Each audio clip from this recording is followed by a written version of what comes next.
Breaking at 5 o'clock, coming together to fight Florida's new immigration law. Hundreds of concerned community members marched nearly 5 miles today. Hello again, everyone. I'm Chris Safati. And I'm Lois Tomey. Many believe the law will have a huge impact on the lives of immigrants across the state. We have team coverage tonight. Wink News reporter Kelly Miller takes a deeper dive into Senate Bill 1718. She'll explain what it actually means for immigrants. Wink News anchor Annette Montgomery is at a counter-protest in Tice, where people in support of the new law have gathered. But we start with Wink News anchor Emma Heaton. And Emma, why are so many people so passionate about this law? Now, they made it clear the new law will only add anxiety and fear to their lives, and in their opinion, for no good reason. Now, people that protested today hope the governor will hear their voices and see their march, and as a result, make a change. From the outside of this group of protesters, you hear the shouting, see the flags, signs, megaphones. But on the inside, you hear these protesters' stories, why they came out to Centennial Park in downtown Fort Myers and walked close to 5 miles to El Nuevo Maguey's Bar and Grill on Palm Beach Boulevard, making their presence known and voices heard.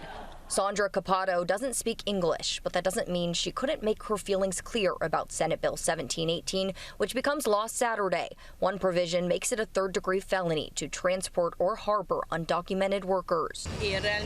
This act encapsulated us in a system we cannot be liberated, in a country built on said liberty.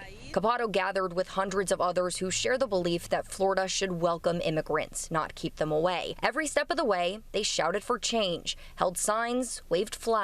I would like to see change, that this act don't proceed and we can continue expressing all the good we do in this community. Everyone here knows no matter what they do, the law will still go into effect Saturday, but they hope this protest signals to lawmakers they want change.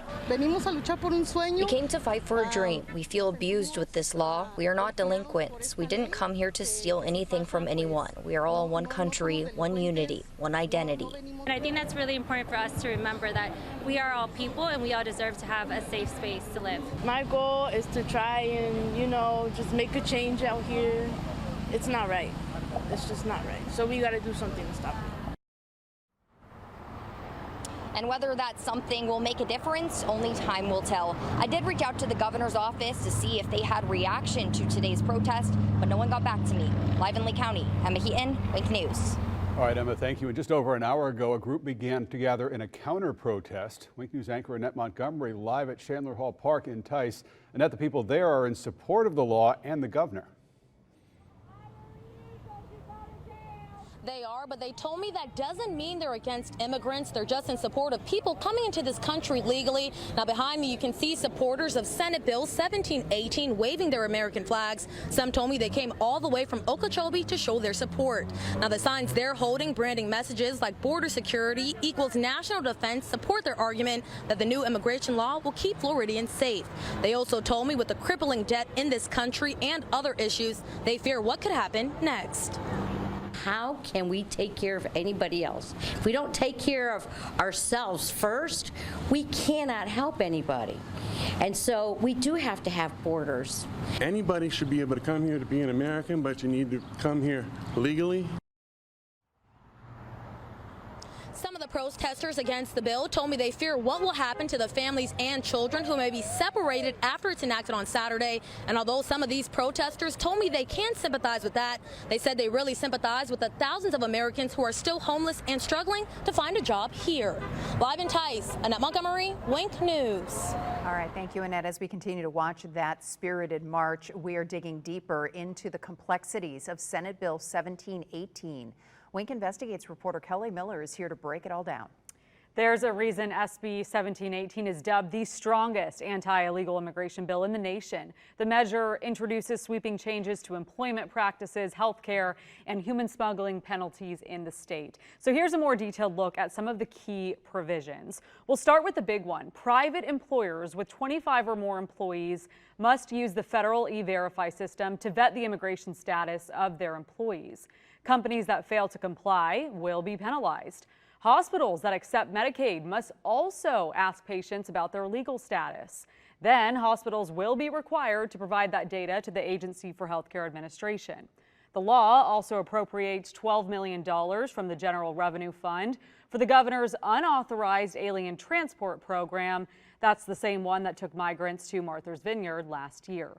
Now, I spoke to Naples immigration attorney Ana Mendieta about the new law. She believes the most concerning part is that it equates violation of immigration laws with terrorism. In fact, the bill mentions terrorism at least 20 times.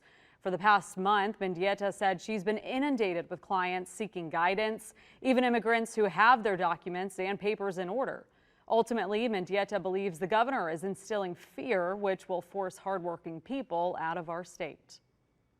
Many people that are in the process are just leaving, like uprooting their children, their U.S. Citizen children from their little schools. These kids are always worried, is mother, is dad gonna come home? And now it's like, oh, we have to go to another state and we have to do new friends, make new friends. And it's causing a hardship on the U.S. children.